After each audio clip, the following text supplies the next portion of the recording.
GMAT. So keep watching till the end of the video and help me welcome our very special guest on this podcast, Mr. Arun Jagannathan, who is the co-founder of CrackVerbal and English for India.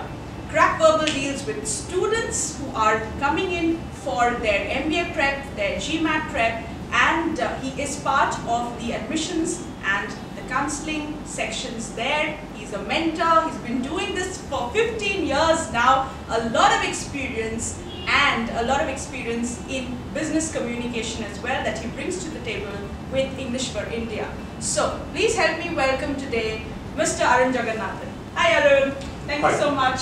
Thanks Alisha, thanks for having me here. Right, and Arun's videos are on YouTube as well, so do check them out if you want to learn a lot more about MBA strategies. And can you share with us a little bit, Arun, about how your entrepreneurship journey has been with both CrackVerbal and with English for India?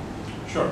So I think my education and my experience really did prepare me for entrepreneurship. And if you are a kid growing up in India, you probably realize that a lot of business that we see is Amrish Puri walking out of a swimming pool, you know, with his bathrobe and having a very heavy Punjabi sounding name. Yes. And I always thought that you had Chopra group of industries if you wanted to be an entrepreneur.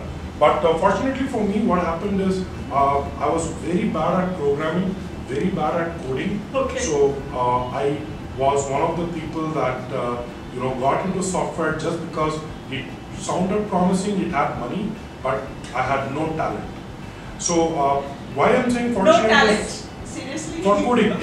yeah. Okay. So people think that, you know, people doing certain things, I would be able to do a lot more, but I was really bad at it. But I figured out what I was really good at, and that was really getting in front of people, talking, explaining, and that's really how I created my career out of teaching. So what started as a part-time passion, a vocation, really ended up becoming a full-time profession for me. And before I realized, I got into entrepreneurship. I started CrackVerbal while I was still in my full-time job. So that's really how the story started. Right. Okay. So why just MBA? Why did you select that field going ahead into entrepreneurship? Why did you choose to work with MBA students? So I actually was very good at standardized tests. So initially my teaching career, I started teaching computers. So you can imagine it sort of being 9 to 5 in computers, and then I had to come out and still teach computers. So I moved to standardized test prep. I was very good at it. I'm a member of Mensa, so I, intuitively I'm good at it. Right. I also was role number 1. So that meant after each Viva, I had to go and explain to the rest of my class the questions. And I realized I had a knack for it. Right. So I ended up getting into teaching Right. standardized tests. I started teaching CAT. Okay. And the one reason that I moved on to the dark side, GMAT, in 2005 was because it paid more. Okay. Who can complain, right? So, right. No pretty one's much. complaining. And in terms of this whole journey that's been there of mentoring students and just taking hold of this entire entrepreneurship journey, I wanted to know what are your thoughts on communication? How you could just share maybe like a story or an anecdote of something, some kind of a communication gap that has happened. I think one big problem that I see with people is they focus a lot on the language. But according to me, the best speakers are people who are able to structure their thoughts and who are able to communicate effectively because they are clear in their mind. If you end up overcompensating for lack of knowledge and structure with words, it is going to come out, it's going to show.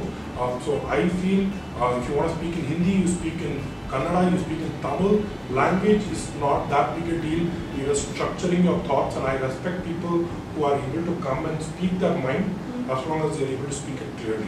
So I think that's this. A lot of times what happens also is that people tend to use words incorrectly. So since you asked for an example, one of my students at CrackVerbal came and said, before I started preparation, things were, very tough.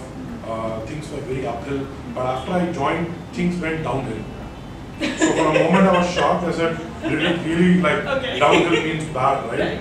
But then I got to know that he actually meant it was very smooth. Yes. So the other thing, please do not use phrases that you're not conversant with.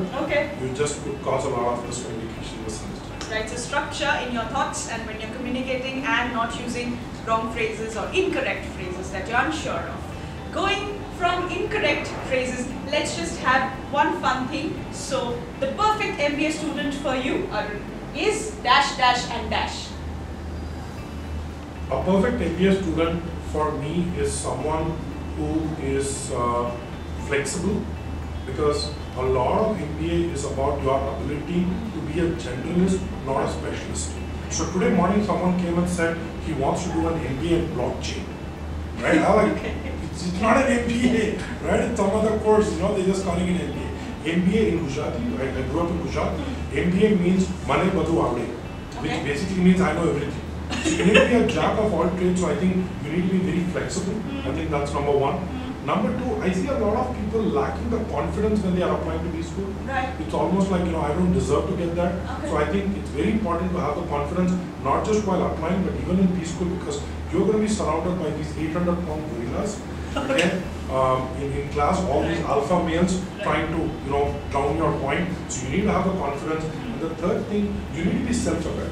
So as I said earlier, you can compensate only on things that you are good at. Don't try to focus on the bad things, on the things that are your weakness. You can never compensate on that.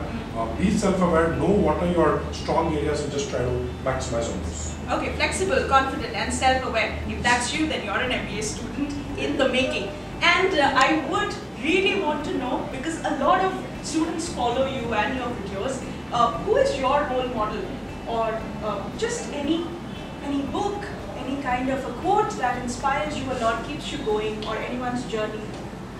I think you know, if you were to ask me, more than people, I think, you know, it's a lot of entrepreneurship stories that I hear where people, you know, it could be a pani puri wala outside who's very enterprising, who's trying to figure out how do I get my customer, how do I give the best service. So I take my inspiration from all these small things, you know. It could be a roadside vendor, it could be a newspaper. A lot of jugaad, right? Because I think at the end of the day, entrepreneurship was one. And if you were to ask me for a quote, my favorite, and people who know me know I live by this quote: life is what happens when you're busy making plans. Right? I didn't say that. John Lennon said. Lennon or Woody Allen? It's John Lennon. I need to Google it. But I think, you know, in spirit, that's what, right? Like, if you were to live your life, when people ask me, Arun, what's your passion? I tell them, maybe teaching is my passion, but I wouldn't have discovered it had I not done 100 other things and failed at many of them.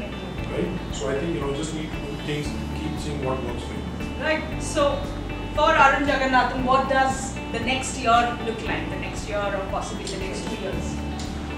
You know, now that, you know, CrackVerbal has been fairly successful over the last few years, training students, the new foray that I've gotten into is called English for India. This is helping corporates train their resources in good communication, be it a customer-facing role or business communication at workplace.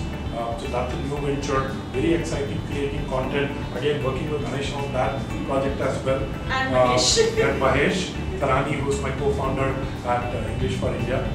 So that's pretty much the next thing that I will do. Right, okay. Parting thoughts.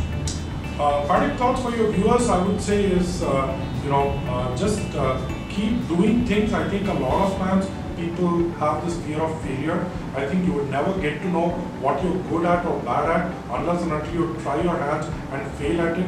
And please don't look at these people who you think are your heroes. You should probably go back to that journey and look at the, you know, numerous times they failed. So nobody is successful. No overnight success drug. In fact, you need to spend many hours honing your craft before you become an overnight success.